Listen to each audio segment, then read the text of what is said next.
Hi, friends. Host Eric here, host of Talking with Famous People, and I'm going to be asking Spacey, an INTP, questions about the INTP, about his experience of being an INTP, and about what he thinks generalizes to INTPs in general, and what he thinks is particular to him.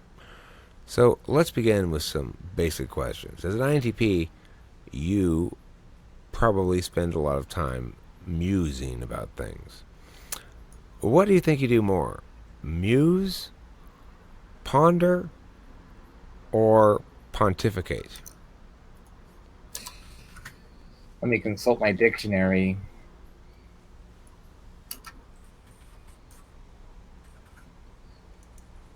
My first instinct is to say ponder. Um, but I'm not exactly sure what the difference is between pondering and pontificating. Well, pontificating involves making statements about things. Like, when we first begin to look at the question of blah, blah, blah, blah, blah, I pontificate a lot.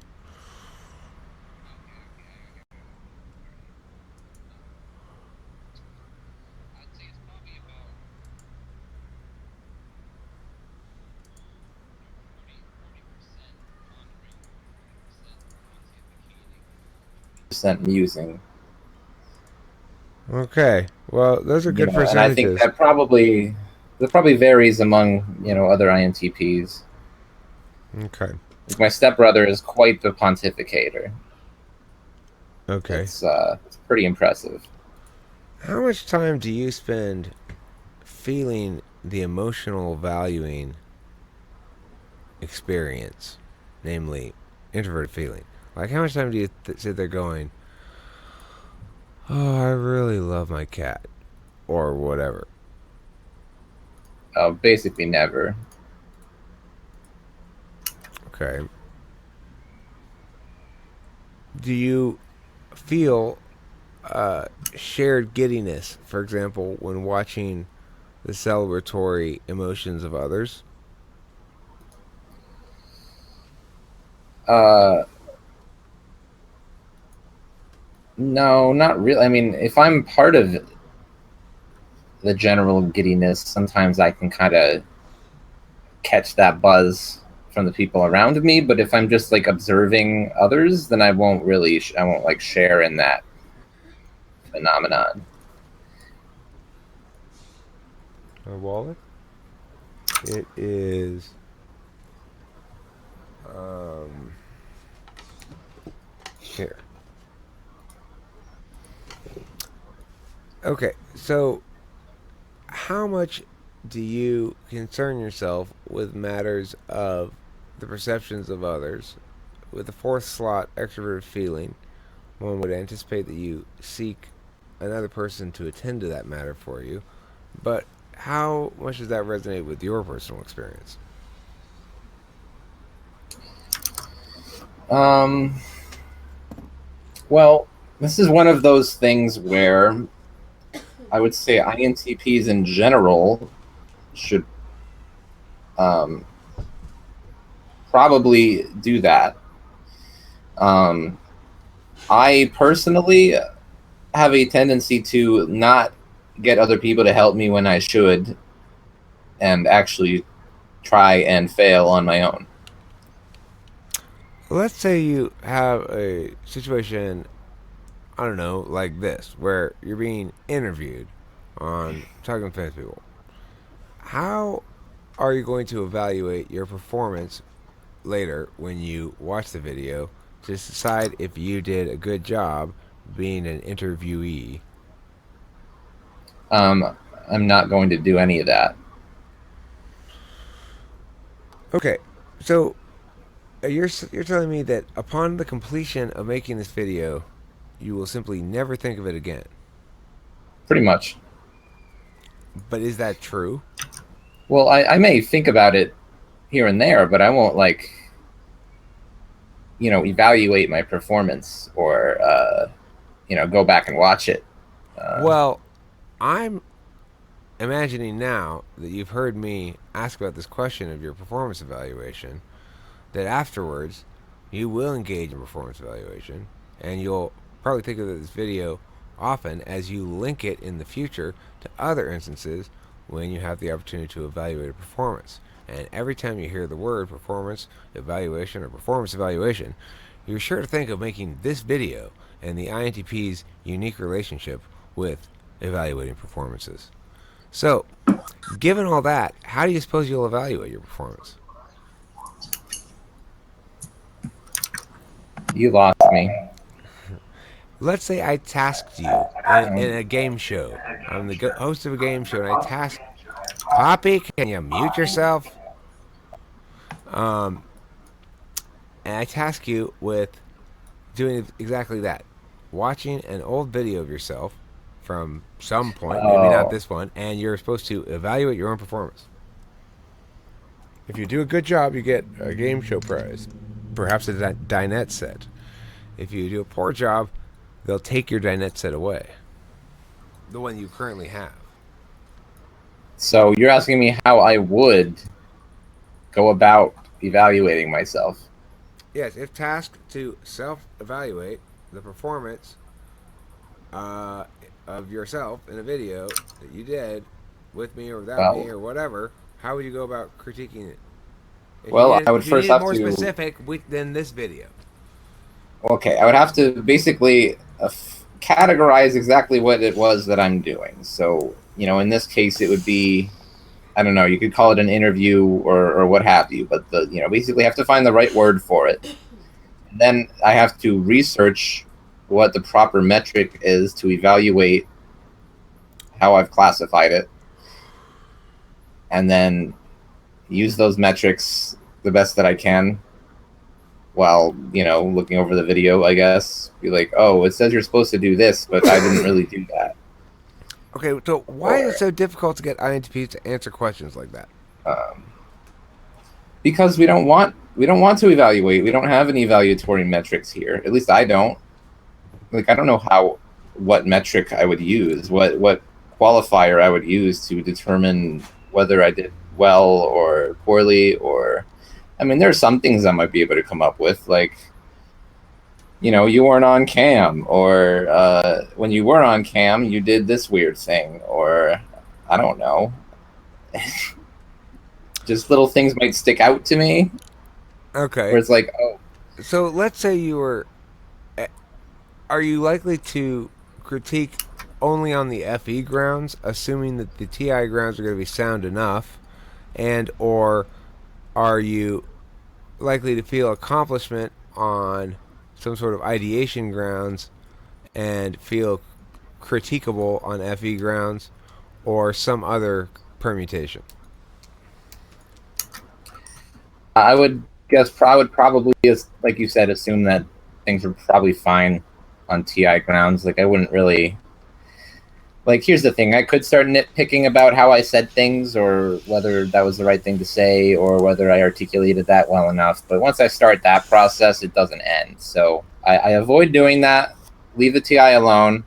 I would evaluate it on an FE basis, and also be concerned with being evaluated by others on an FE basis. I see. And what is it? What do you perceive as? How do you perceive the judgment of others, the FE judgment of others? Like, can you give me an example of it and try to express your emotional reaction to it? I guess. Well, it's a combination of SE and FE judgment um, that basically, I guess, concerns me the most. I guess, in these situations, like, more or less, like, how I look literally, not basically how I word things in terms of whether people will be able to understand them or whether they might be offended. And then on the SE basis, like what am I wearing? Is my hair messy, or things like that, like you were talking about with your video with, like, the airplane noises and looking like a homeless person or whatever. um, I think I'm actually a little bit more sensitive to realizing that stuff on my own than you might be. where it's like, ah, shit, I shouldn't have said that, and it doesn't happen at the time, but it happens almost immediately afterward. Or Okay. like, no, I really shouldn't have worn that. Or Okay, so as an introvert, it would be presumed that you're going to be more likely to over hesitate than you are to be excessively impulsive. Would you say that's true for you? more often than not, but I can be like, I I have very poor impulse control, but I also have a tendency to hold back. Okay. So, are there certain areas or domains in which you have good impulse control, and in certain areas and domains in which you have poor impulse control? I would say so, but it's hard for me to, zero in on which ones are which. But I do think that it is selective. I mean, you don't seem particularly impulsive in giving decisive answers to things.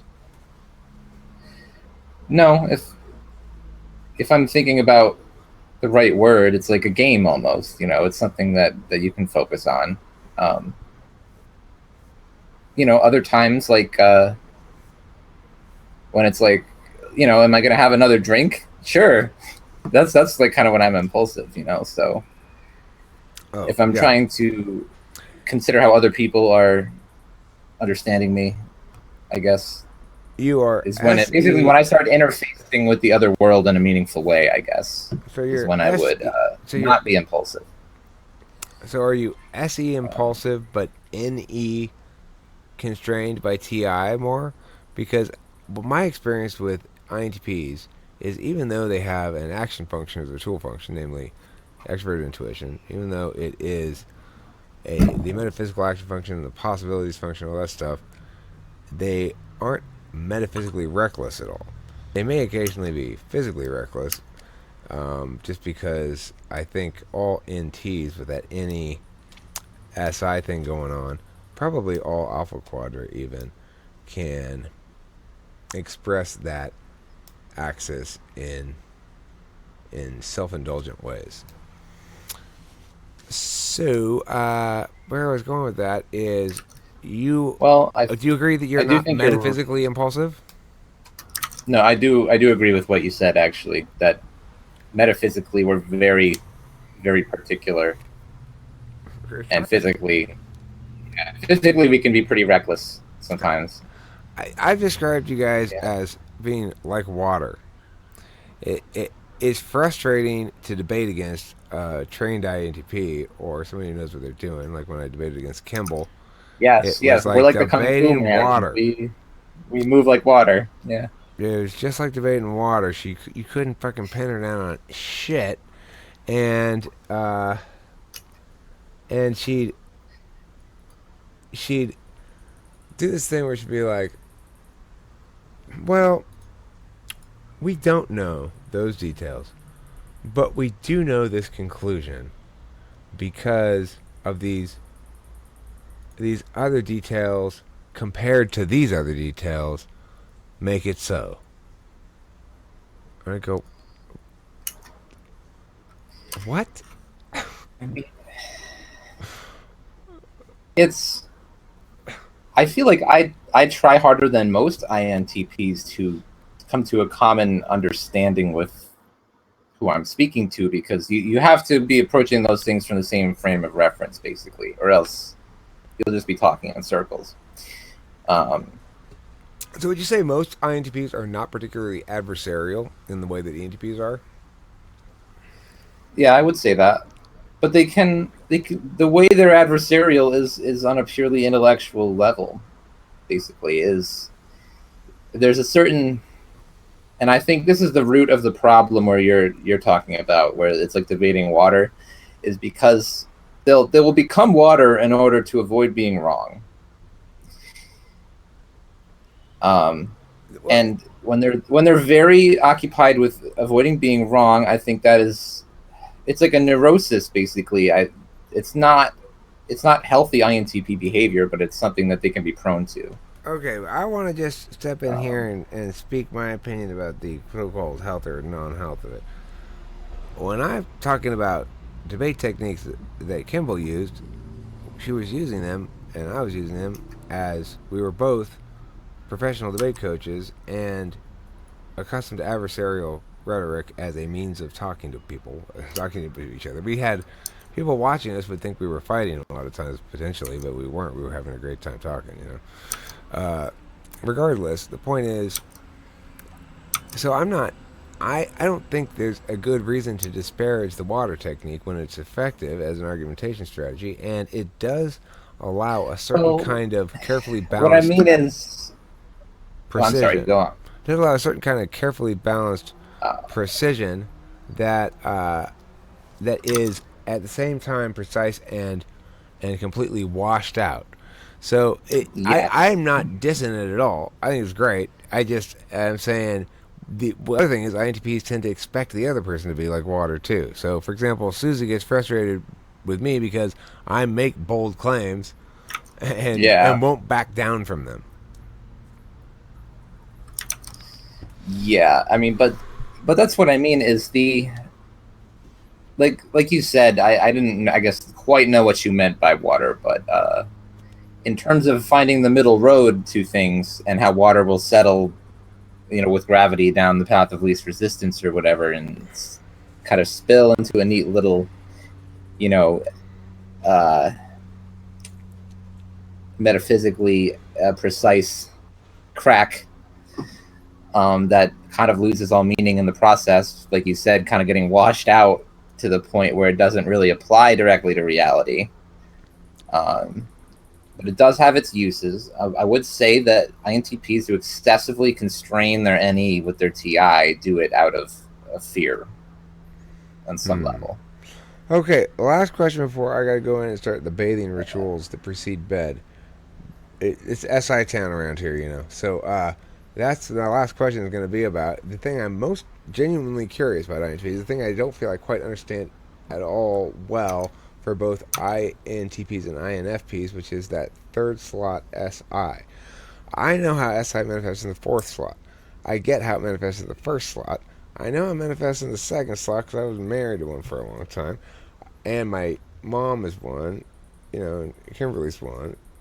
I mean, Kimberly is SI Dom. My mom's SI Dom. Sorry, but my dad is one. Sorry, my dad is SI second slot, and yeah. So I get first slot. I get second slot. I get fourth slot. I don't get third slot. Explain SI third slot to me. That's actually very hard to do because I've noticed trying to evaluate how I use my SI and how effective it is. I'm not good at doing that. Like I'm either I must be better at it than I think that I am, or I use it more than I think, but I'm not very conscious of it. Um, I it's hard to figure out how it plays into my life. One thing I like to do, for example, is try to exercise because that is something that I might do to engage in SI, or try to eat healthy. Like I have, like ever since I was little, actually, I think I'm getting on a roll here. So basically, I used to be kind of a germaphobe when I was little. I've kind of grown out of that, but I think that could be a third slot SI thing. Not liking dirty, sticky, germy things. Um, Also, when I was like 7 years old, for example, I was eating those little Kraft singles, like cheese that's not really cheese, Mm-hmm. and I was like, this stuff is gross. And then I looked at the ingredients, and it was like 70% vegetable oil and then 30% chemicals or whatever. And I was like, wow, that's gross. So ever since then, my third slot SI, I guess, is like, no, don't eat nasty artificial garbage that's not real food. Or Okay, my question is this about um, SI third slot. Do you have comprised your identity as a series of like events that make up sort of nodes of storyline about yourself? no, I have like no storyline or like personal biography, or at least I don't feel like I do. It's not something that seems